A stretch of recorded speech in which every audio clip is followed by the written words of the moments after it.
साथियों, संविधान का जो आर्टिकल 16 है ना, ये बहुत ही इंपॉर्टेंट फंडामेंटल राइट है और संविधान सभा में इस पे बहुत लंबी चर्चा हुई थी, बहुत लंबी चर्चा हुई थी। उसके बाद ये संविधान में आया था।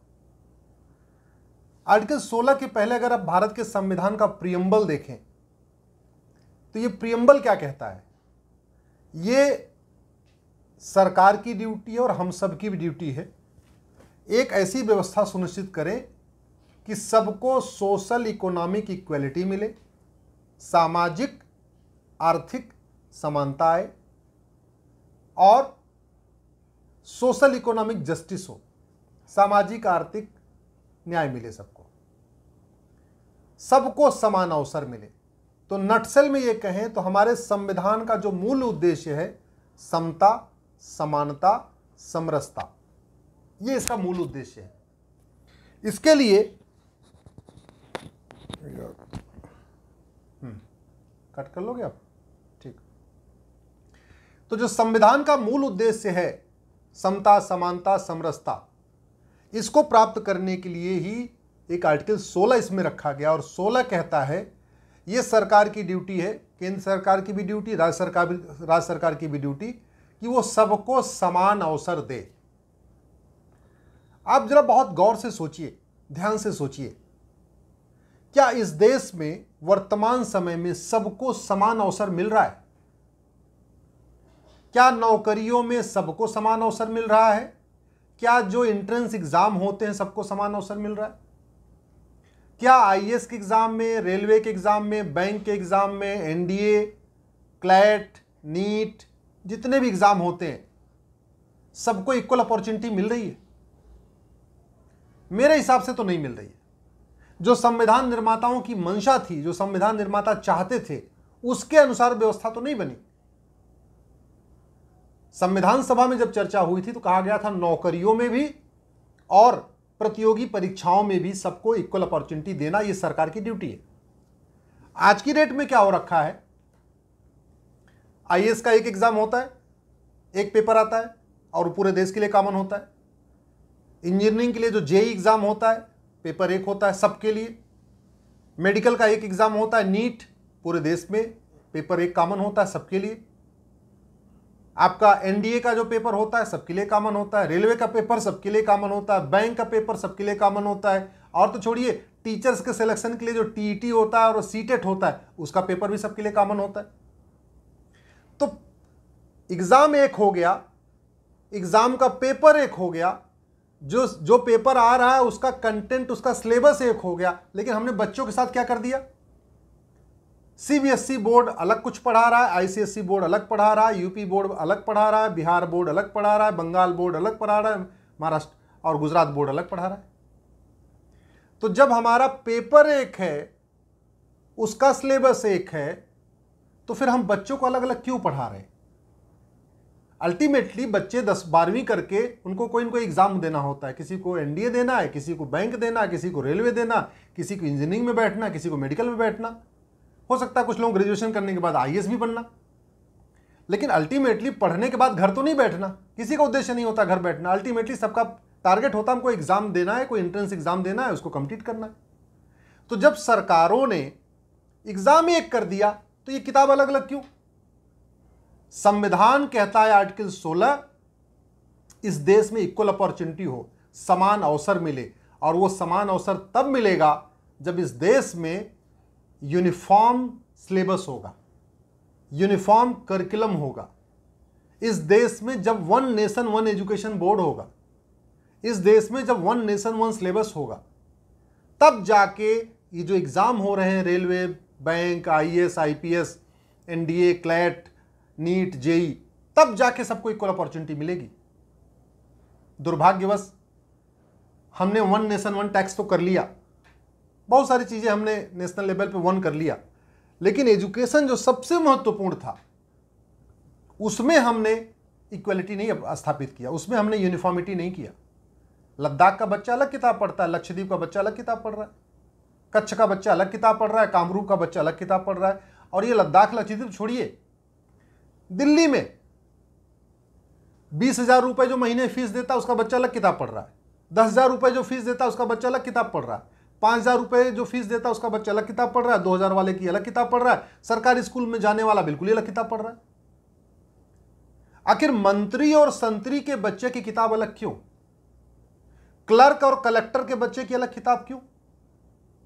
एक प्राइमरी के टीचर और यूनिवर्सिटी के वाइस चांसलर के बच्चे की अलग अलग किताब क्यों?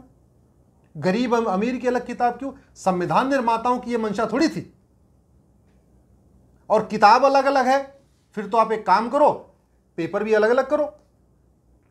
फिर तो आप एक काम करो कि इंजीनियरिंग मेडिकल का एक पेपर आप आईसीएसई बोर्ड के हिसाब से सेट करो, इंजीनियरिंग मेडिकल का एक पेपर सीबीएसई बोर्ड के हिसाब से सेट करिए, एक पेपर आप यूपी बोर्ड वालों के लिए अलग बनाइए, एक पेपर बिहार बोर्ड वालों के लिए बनाइए, एक पेपर बंगाल बोर्ड वालों के लिए बनाइए, एक गुजरात बोर्ड वालों के लिए बनाइए। अगर एग्जाम आपने एक किया है, अल्टीमेटली जो भी बच्चा पढ़ता है उसका उद्देश्य है कोई न कोई एक कॉम्पिटिटिव एग्जाम देना, किसी न किसी एक एग्जाम में बैठना, भले वो क्लर्क के एग्जाम में बैठे। तो जब एग्जाम सबका टारगेट, सभी बच्चों का टारगेट है किसी न किसी एग्जाम में बैठना, किसी कोई न कोई एक परीक्षा देना, और परीक्षा एक है तो उनका सिलेबस अलग अलग क्यों? जरूरत इस देश में है सारे एजुकेशन बोर्ड को मर्ज करके one nation one education board बनाया जाए। और ये हमारा संविधान भी कहता है, आर्टिकल 16 कहता है इक्वल अपॉर्चुनिटी, सबको समान अवसर मिले, और एजुकेशन को कॉन्करेंट लिस्ट में रखा गया है, समवर्ती सूची में रखा गया है। कहने का मतलब केंद्र भी कानून बना सकता है एजुकेशन के ऊपर, राज्य भी बना सकता है। अब ये होगा कैसे, आप समझिए इसको। पार्लियामेंट ने कानून बनाया है राइट टू एजुकेशन, शिक्षा अधिकार कानून, आपने भी सुना होगा। उस राइट टू एजुकेशन में केवल एक शब्द जोड़ दिया जाए, राइट टू इक्वल एजुकेशन, बस। राइट टू एजुकेशन पहले चल रहा है, उसमें एक शब्द जोड़ा जाए उस कानून में, equal, right to equal education. दूसरा उसमें क्या किया जाए, अभी वो 14 साल तक लागू होता है, उसको 14 साल को कर दिया जाए 18 साल। 12वीं का बच्चा 18 साल में कर लेता है, 18 साल तक बच्चा 12वीं कर लेता है। तो कानून बन जाएगा राइट टू इक्वल एजुकेशन, और उसमें लिखा रहेगा 18 साल तक के बच्चे का फंडामेंटल राइट हो गया। और उसी में डेट कर दिया जाए कि जिस तरीके से one nation one education tax, one nation one tax चल रहा है, वैसे वन नेशन वन सिलेबस चलेगा। सीबीएसई आईसीएसई मर्ज कर दिया जाए, एक नया भारतीय शिक्षा बोर्ड बना दिया जाए। सारे 18 साल तक के सारे बच्चे, गरीब अमीर, हिंदू मुसलमान, पारसी ईसाई, अगड़ा पिछड़ा, Dalit, EWS, BPL, LIG, MIG, HIG, elite, सारे क्लास के बच्चे किताब एक पढ़ रहे हैं। और ये मैं कोई रॉकेट साइंस नहीं कह रहा हूं, दुनिया के कई देशों में चल रहा है। अमेरिका में चल रहा है, चाइना में चल रहा है, फ्रांस में चल रहा है, सिंगापुर में चल रहा है। अमेरिका में तो पहली से लेके 12वीं तक के टीचर्स की सैलरी एक होती है। वो टीचर पहली में पढ़ा रहा है, 8वीं में पढ़ा रहा है, 12वीं में पढ़ा रहा है, उसमें कोई अंतर नहीं होता। वहां पे अमेरिका में इनफैक्ट उसको कहते हैं एलिमेंट्री, प्राइमरी को, फिर जूनियर हाई स्कूल 6 से लेकर 8वीं को, और 9 से लेकर 12वीं को कहते हैं senior high school. Elementary, junior high school, senior high school. और मैं वहाँ के टीचर से बात किया अमेरिका के, वो कहते हैं जी हमारी सैलरी एक होती है, कोई भेदभाव नहीं होता, और सिलेबस भी एक होता है, कंटेंट एक होता है। इसको कहते हैं यूनिफॉर्म एजुकेशन सिस्टम। तो इक्वल अपॉर्चुनिटी आर्टिकल 16 जो कहता है तब मिलेगी जब इस देश में सबका सिलेबस कॉमन होगा, करिकुलम कॉमन होगा। रिजर्वेशन से सबको इक्वल अपॉर्चुनिटी नहीं मिलेगी। रिजर्वेशन से इतना चलो कर दिया आपने कि आपने SC ST की मेरिट डाउन कर दिया, IIT में या JEE में, मेडिकल में, इंजीनियरिंग में, ठीक है जी, उसका एडमिशन भी हो गया।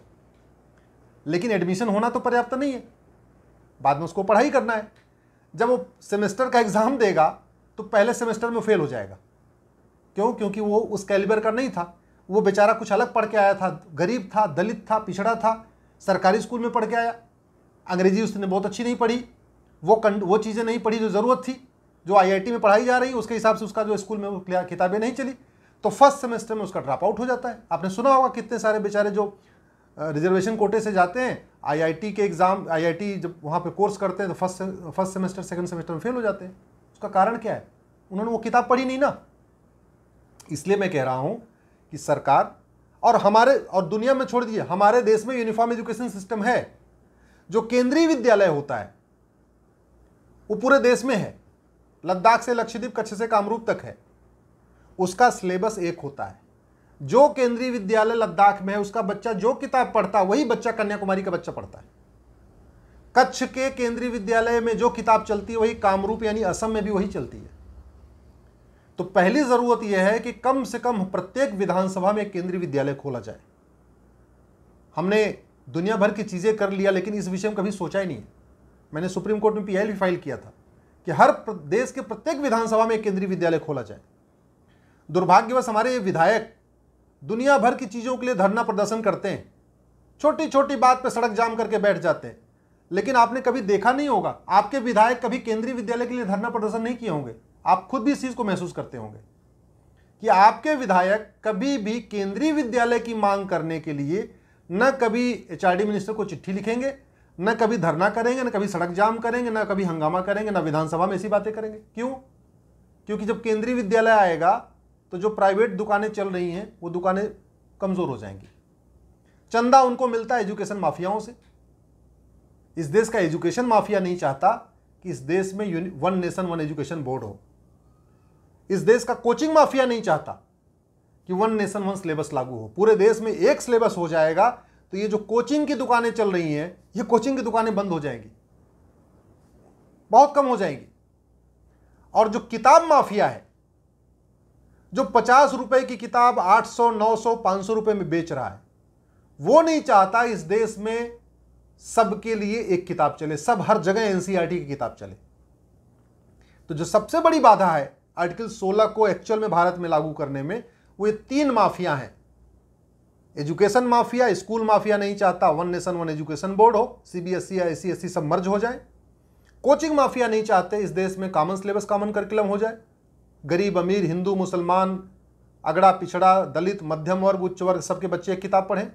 और किताब माफिया नहीं चाहते कि सारे स्कूलों में एनसीईआरटी किताब लागू हो जाए, क्योंकि एनसीईआरटी किताब हर जगह लागू हो जाएगी तो वो जो दुकान खोल के बैठे हुए हैं, जो 50 रुपए की किताब 1,000 रुपये 800 रुपये में बेच रहे हैं, उनकी दुकान बंद हो जाएगी। सबसे बड़ी बाधा यही है। लेकिन इसकी वजह से हमारा जो सबसे ज़्यादा जो समाज सफ़र कर रहा है वो हमारा दलित परिवार सफ़र कर रहा है, पिछड़ा परिवार सफ़र कर रहा है। उसके पास इतने पैसे नहीं है कि 10,000 रुपये महीने फीस दे सके, उसके पास इतने पैसे नहीं है कि इतने हाई फाई स्कूल में पढ़ा सके जहाँ जिस पेपर के हिसाब से आईआईटी का सिलेबस चल रहा है, जिस पेपर के हिसाब से आईआईटी का एग्ज़ाम हो रहा है, उसके पास इतने पैसे नहीं कि हाई फाई 4 लाख 5 लाख रुपए दे के कोचिंग करा सके। इसलिए मैं आप सबसे आग्रह करता हूं कि आप आर्टिकल 16 लागू करने की मांग करिए, यूनिफॉर्म एजुकेशन लागू करने की मांग करिए। और जो सबसे बड़ा फायदा होगा इस यूनिफॉर्म एजुकेशन का वो ये होगा कि जातिवाद का जो जहर है ना, जो जाति के आधार पे तोड़ा जा रहा है लोगों को, ये खत्म होगा। जातिवाद खत्म होगा। भाषा के आधार पे जो लोगों को तोड़ दिया जाता है वो खत्म होगा। क्लास के आधार पे अगड़ा पिछड़ा, मध्य वर्ग, उच्च वर्ग, ये जो कॉन्फ्लिक्ट बना हुआ है ये खत्म होगा। कट्टरवाद खत्म होगा। आप कल्पना करिए कि 18 साल तक सारे बच्चे एक किताब पढ़ रहे हैं। सरस्वती शिशु मंदिर वाला भी वही किताब पढ़ता है, डीपीएस वाला भी वही किताब पढ़ रहा है, मदरसा वाला बच्चा भी वही किताब पढ़ रहा है, प्राइवेट स्कूल वाला भी, सरकारी स्कूल वाला भी, विद्या मंदिर वाला भी, वैदिक स्कूल वाला भी, सारे बच्चे एक किताब पढ़ रहे हैं 18 साल तक। उसके बाद वो जो पढ़ना पढ़े, धार्मिक किताब पढ़ना अपने घर में पढ़े, कोई दिक्कत नहीं है, लेकिन 18 वर्ष तक सब एक किताब पढ़ रहे हैं। तो कट्टरवाद कम होगा कि नहीं होगा? मजहबी उन्माद कम होगा कि नहीं होगा? क्षेत्रवाद भी कम होगा, भाषावाद भी कम होगा, अलगाववाद भी कम होगा, जातिवाद भी कम होगा, देश की एकता अखंडता भी मजबूत होगी। तो इसके बहुत फायदे हैं आर्टिकल 16 को लागू करने के। लेकिन दुर्भाग्यवश कभी आपने संसद और विधानसभा में आर्टिकल 16 पे चर्चा सुनी नहीं होगी। मीडिया में भी आपने आर्टिकल 16 पे कभी चर्चा करते हुए नहीं सुना होगा। छोटी छोटी बातें तू मैं करते देखा होगा। आर्टिकल 16 को लागू करने पे नहीं सोचा होगा आपने। ये आर्टिकल 16 लागू हो जाएगा तब वास्तव में यहाँ पे जो गरीब है, जो किसान है, जो मजदूर है, उसका उत्थान होगा। फिर उसके बच्चे भी बराबर के स्कूल में पढ़ेंगे, उसके बच्चे वही किताब पढ़ेंगे जो मंत्री जी के बच्चे पढ़ते हैं। जब तक किसान का बच्चा और कृषि मंत्री का बच्चा अलग अलग किताब पढ़ेगा तब तक कॉन्फ्लिक्ट बना रहेगा। जब तक टीचर का बच्चा और एजुकेशन मिनिस्टर के बच्चे की किताब अलग होगी तब तक कॉन्फ्लिक्ट बना रहेगा। जब तक मंत्री का बच्चा और संतरी का बच्चा एक किताब नहीं पढ़ेगा, कॉन्फ्लिक्ट बना रहेगा, वो भावना मिलने वाली, जुड़ने वाली भावना आएगी नहीं। इसलिए मैं आप सबसे आग्रह करता हूं, आप इस वीडियो को अधिक से अधिक शेयर करिए, अपने सांसद, अपने विधायक को टैग करके ट्वीट करिए, देश में one nation one education board लागू करने की मांग करिए। और एक बात मैं छूट गया था, बता दूं, कुछ लोग कहते हैं होगा कैसे, तो इस देश में वन नेशन वन टैक्स लागू हुआ, उसके लिए क्या मैकेनिज्म क्या है? नेशनल लेवल पे एक जीएसटी काउंसिल है, केंद्र के वित्त मंत्री उसके अध्यक्ष होते हैं, राज्यों के वित्त मंत्री उसके सदस्य होते हैं। उसी पैटर्न पे नेशनल लेवल पे एक एजुकेशन काउंसिल बन सकती है, केंद्र के शिक्षा मंत्री उसके अध्यक्ष हो जाएंगे, राज्यों के शिक्षा मंत्री उसके मेंबर हो जाएंगे। अब मान लीजिए मैथ में 3 चैप्टर केरल का उठा लीजिए, 2 चैप्टर बंगाल का उठा लीजिए, 3 चैप्टर बिहार का उठा लीजिए, 2 चैप्टर आईसीएसई बोर्ड का उठा लीजिए। एक आपको एक्सपर्ट कमेटी बनानी पड़ेगी जो देश भर के मैथ का सिलेबस देखेगी, सारे राज्यों का मैथ का सिलेबस देखेगी, सीबीएसई का मैथ का सिलेबस देखेगी, आईसीएसई का भी देखेगी, और उसमें एक किताब निकाल देगी। तो 80% जो सिलेबस है वो पूरे देश का एक किया जा सकता है। फिजिक्स का सिलेबस पूरे देश का एक हो सकता है, क्योंकि फिजिक्स में तो अंतर हो करने का कोई मतलब नहीं। केमिस्ट्री का सिलेबस पूरे देश का एक हो जाएगा, मैथ का सिलेबस पूरे देश का एक हो जाएगा, जूलॉजी का सिलेबस पूरे देश का एक हो जाएगा, बॉटनी का सिलेबस पूरे देश का एक हो जाएगा, इंग्लिश का सिलेबस पूरे देश का एक हो जाएगा, हिंदी का सिलेबस पूरे देश का एक हो जाएगा। अंतर क्या हो सर? हाँ भाई ठीक है, 10 किताब चलानी है आपको, तो 8 किताब आप सेंट्रल लेवल पे चला दीजिए, 2 किताब आप राज्यों को छूट दे दीजिए कि भाई एक किताब अपने आप लोकल ज्योग्राफी, लोकल हिस्ट्री पढ़ाने के लिए रख लीजिए, एक किताब अपने लोकल इन्वायरमेंट के बारे में पढ़ाने के लिए रख लीजिए, 2 किताब राज्य चला सकते हैं बाकी, लेकिन 8 जो मेन सब्जेक्ट है उसकी किताब पूरे देश में एक हो जाएगी। जो एग्जाम होता है, एंट्रेंस का एग्जाम, वो तो मेन सब्जेक्ट के ऊपर होता है, वो कोई लोकल नॉलेज उस पर टेस्ट होती नहीं है, तो सबको इक्वल अपॉर्चुनिटी मिलेगी। और ये संभव भी है, दुनिया के कई देशों में चल रहा है, हमारे यहाँ केंद्रीय विद्यालय में चल रहा है, यही हमारा संविधान कहता है। साथियों, बहुत ही महत्वपूर्ण है ये, इसलिए हम प्रत्येक दिन संविधान के एक नए आर्टिकल पे चर्चा कर रहे हैं। संविधान को इसलिए नहीं पढ़ाया जा रहा है लोगों को, क्योंकि संविधान लोग पढ़ लेंगे तो मांग करेंगे कि अच्छा ये काम तो किया नहीं आपने, बातें बड़ी लंबी लंबी करते हो, संविधान को तो लागू नहीं किया आपने। तो ये जो चर्चा है ये टीवी पे होती नहीं, रेडियो पे होती नहीं, संसद में होती नहीं, विधानसभा में होती नहीं, इसका प्रचार प्रसार अब आपको ही करना है, आपको इसको फैलाना है, आपको इसको बढ़ाना है, आपको मांग करनी है, आपको इसके लिए जो जो आप कर सकते हैं आपको करना है। आशा करता हूं कि आप इस बात से सहमत होंगे कि अब समय आ गया है एक राइट टू इक्वल एजुकेशन बने, जैसे जो राइट टू एजुकेशन एक्ट है इसको बदल के right to equal education act बनाया जाए। और पढ़ने पढ़ाने का माध्यम अलग हो सकता है, गुजरात वाला गुजराती में पढ़े, बंगाल वाला बंगाली में पढ़े, महाराष्ट्र वाला मराठी में पढ़े, यूपी बिहार वाले अपनी मातृभाषा में पढ़े, सब अपनी अपनी मातृभाषा में पढ़े, लेकिन कंटेंट और सिलेबस कॉमन हो। जब ये होगा तभी एक भारत श्रेष्ठ भारत बनेगा, तभी अलगाववाद, कट्टरवाद, मजहबी उन्माद कम होगा, तभी सबको इक्वल अपॉर्चुनिटी मिलेगी, जो संविधान हमारा कहता था, जो आर्टिकल 16 कहता था।